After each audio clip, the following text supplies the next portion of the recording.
What you just listened to was the song Solidarity Forever. It was written by labor organizer Ralph Chaplin when covering the West Virginia Cabin Creek strike in 1912. Since then, the song has been treated like an anthem for unions and activist groups demanding social economic justice. One organization that has used the song the most in recent times was the Democratic Socialists of America, or DSA, an organization that is a springboard to making democratic socialism mainstream in the United States. To some, it's a way of achieving a better America, and to others, it's a way of usurping American values. It has connections to some major people, like New York Representative Alexandria Ocasio-Cortez, Michigan Representative Rashida Tlaib, both being cardholders of the DSA, including having a close ally, Bernie Sanders. Every nation on earth, in one form or another, has a national health care system which guarantees health care to all of its people. So I'm very happy to tell you that within a couple of weeks we will in fact be presenting legislation which will guarantee health care for all Americans through a very progressive national health care system. Now you might have heard of the DSA in one way or another, either by the term democratic socialism, some by media outlets, or by supporters and opponents of AOC. But what exactly is the DSA? What's its history? What does it stand for? And how has it been gaining traction? These are the questions I'm willing to uncover for a general audience. So, I present to you in this video, what is the Democratic Socialists of America?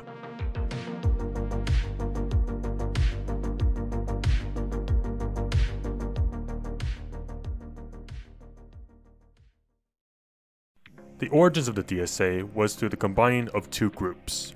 One was the Democratic Socialist Organizing Committee, a caucus within the once popular Socialist Party of America. The DSOC would split from the SPA in 1973 and was led by Michael Harrington, calling for the withdrawal from Vietnam.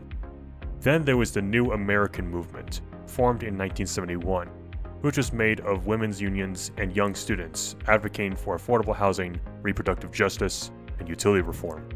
These two groups, the DSOC of the old left and NAM of the new left, would meet in Detroit 1982 to create what is now the Democratic Socialists of America, with Harrington as its chairman. But from the start, the DSA remained on the defensive, witnessing the Reagan and Clinton administration, the breakup of the Soviet Union, and George Bush's war on terror. It wouldn't be until 2014 and beyond that the DSA experienced a renaissance in its organization, one due to the Bernie Sanders presidential campaign, and especially from the appointed Donald Trump winning the presidency.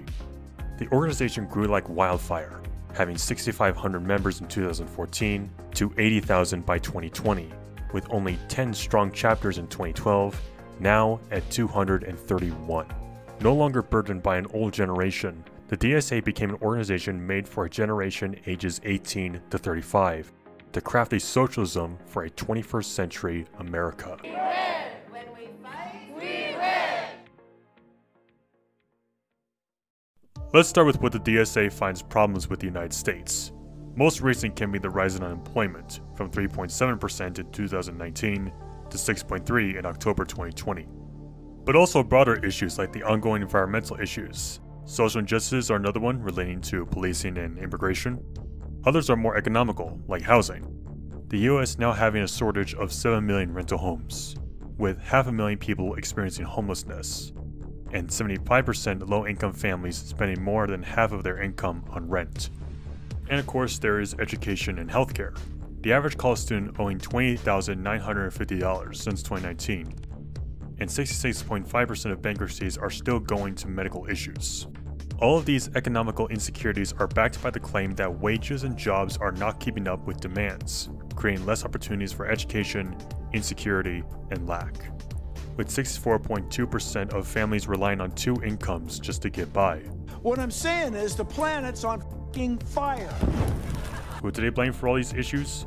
Well, to gather more information, I RSVP'd for a DSA Q&A on November 19th. And I did some detective work, gathering information from their virtual meetup. No, I'm not from the FBI.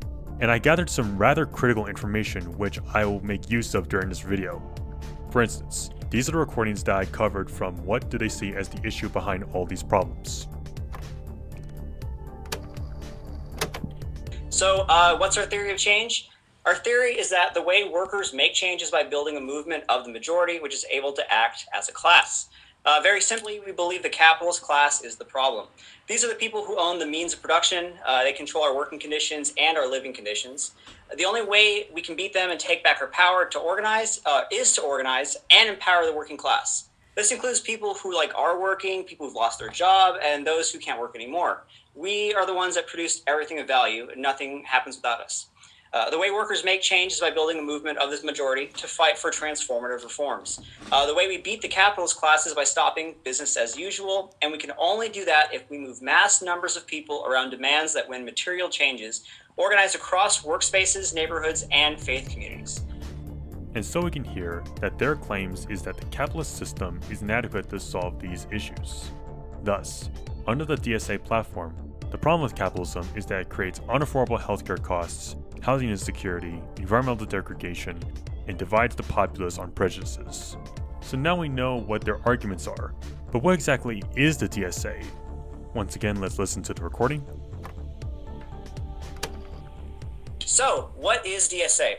We're a political organization and not a political party that is democratically run by our members and is working to build that powerful majority we need. We're building a mass movement, building a mass organization through movement to transfer that power from the capitalists to the working class and ensure that all aspects of our society are decided on democratically. We are the fastest growing socialist organization in the United States and the largest socialist organization in this country since World War II. We have over 400 local DSA and Young Democratic Socialists of America groups, or YDSAs, and over 85,000 members nationwide. But we just wrapped up our first nationwide recruitment drive, and since we started October 1st, around 15,000 members have paid their dues. So, we're growing pretty fast. So the DSA can be described as a giant political organization that's trying to attract Americans into advocating for socialism, and offers its members elbow room to come up with their own proposals to achieve socialism. This is what's called a multi-tendency organization. Though there are a bazillion brands of socialism out there, the spectrum in the DSA can be categorized into three parts. There is the fringe yet radical communist faction, which can be uncompromising to any capitalist elements, and seeks to establish a well-coordinated worker state. There is the more popular yet equally radical anarchist faction, which proposes a libertarian-style socialism, where they seek to bring about a worker control of the economy without both the capitalists and the government. But what makes up the most power in the DSA is the reformist faction, which aims for a gradual movement to socialism by improving safety nets and regulating the economy in a manner that gives workers more power. On the DSA website, they say, Democratic Socialists have long rejected the belief that the whole economy should be centrally planned. While we believe that democratic planning can shape major social investments like mass transit, housing, and energy, market mechanisms are needed to determine the demand for many consumer goods. Though they have a multitude of different policies they want to see implemented, on the national level, the DSA has four priorities: a strong labor force to build worker power, single-payer healthcare free at the point of service, take down fossil fuel industries and save the planet through Green New Jobs, and push to elect socialist-minded candidates into political positions.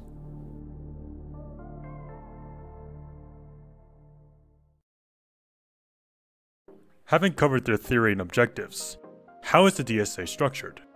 The DSA is structured very democratically, with local chapters being the key. These can be found in cities like Denver, New York City, and San Francisco, counties like Orange County, Hudson, and Boulder County, or they could be made up of entire regions like northern Indiana and southwest Louisiana. Alongside the chapters are the Young Democratic Socialists of America, the YDSA, which are chapters that are based on many college campuses like Harvard, Santa Cruz, and Austin. Above them is the national staff, 21 people that support the DSA chapters, DSA publications, and national working groups. The working groups act like planks in the DSA platform and organize people around national priority groups, such as the DSA Labor Commission, which focuses on organized labor, Medicare for All, which is self-explanatory, or the Green New Deal regarding environmentalism. Others are more political, like the Red Caucus for more communist-minded members, or the Libertarian Socialist Caucus for the more anarchist circles. Then there are the multitude of identity groups that advocate around groups of people such as people of color, religious groups, feminists, disability, veterans, the poor, and so on. And at the very top is the National Political Committee, the NPC, which is in charge of implementing major goals, appointing members to their publication and natural priority committees, and approving of new chapters. Of the 16 representatives elected, 5 of which are appointed to a National Steering Committee, and then appoint a National Director to lead the 21-person staff. The NPC is elected biannually through a national convention, a big event where DSA representatives from across the United States come together to plan for the future of their organization. My priorities are to connect with other marginalized communities and organize around how we can empower each other into positions that will actually affect change and go towards the betterment of marginalized communities. Well, I want to represent my chapter because I think we're underrepresented.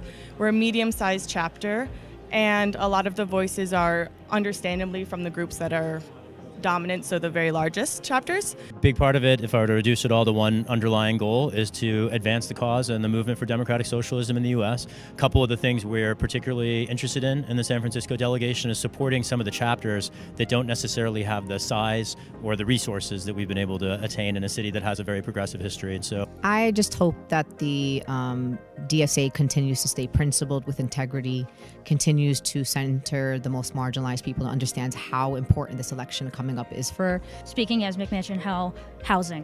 The housing resolutions we have are really good. We already passed the Bernie housing plan. Bernie is the only presidential candidate that accounts for public housing and rent control in his housing plan. And that is extremely important because I personally live in a rent-controlled apartment, and so I will fight like hell to keep it. So far, these conventions worked out well. But if you want me to nitpick, in the first hour of the 2019 convention, there was a substantial breakdown in organization that left a bad impression on the DSA. And of course, the media highlighted a lot of these issues. In the complete report... Point of personal privilege. There are people at the back who are having problems hearing. I've heard... Hi, I motion to amend the report. Yes. I simply had a question. Sorry, could we... Thank you. Substitute members. It is. Great. What are we actually talking about at this point? Yeah, so voting yes upholds the delegates. No. Then you should... I'm just asking. I'm trying to understand what... Point of privilege, for the sake of our comrades who have sensory issues. I had a question. Is that correct? No? Point of information, could you please let us know how many delegates there are? Very brief point of information.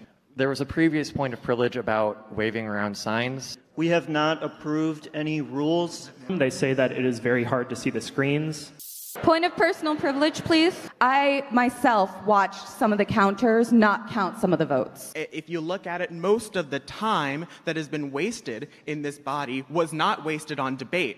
It was wasted in vote after vote after vote and voting on whether we're going to vote on voting. In the votes, can we slow down a little bit because it's starting to get confusing for people. Sorry, that's a point of debate. That's not. Yeah. The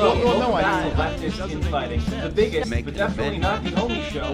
So we are a bit behind schedule. Possibly the greatest Republican recruitment video on the internet to date. Okay, so from what I can see, there is a substantial lack in direction on how to lead members through this convention, which then leads to points of privileges, which delays the convention even more.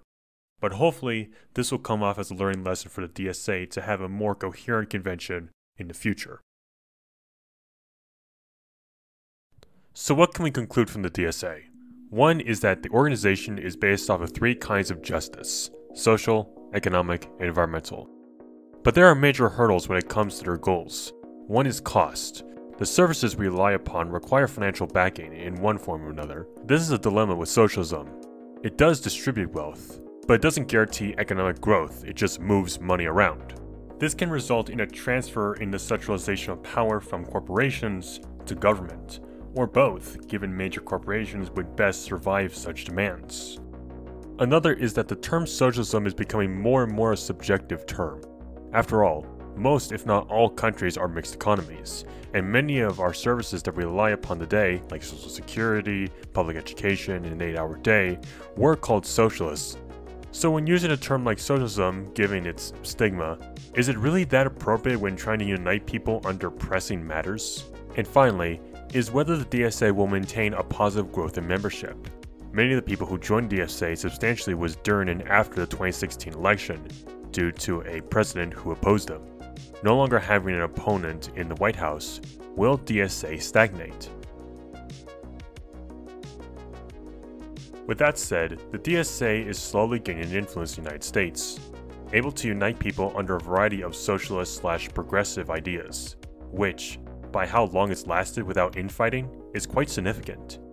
As for whether you should or should not join the DSA is not my business. Regardless of how one feels about socialism is up to you. But no matter what, the issues facing 21st century America are relevant issues to discuss.